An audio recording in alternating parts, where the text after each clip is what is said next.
Senate President Francis Escudero has advice for candidates who file their candidacy for the 2025 elections. He believes that the survey results being released may still change. He also can't say that these results give an advantage to the candidates who are leading the surveys. It still depends on the Filipino people. Escudero advises them not to ignore the thoughts of the public who will choose and decide who their candidate will be.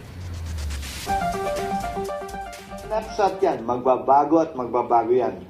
At ayon din sa sarili kong pagkakaunawa ng survey, ito'y magbabago pa habang lumalapit ang eleksyon. Dahil habang lumalapit ang eleksyon, mas siseryosohin na ng ating mga kababayan yung kanilang mga actual na pipiliin at choice. Pero suriin din niyo yung mga survey.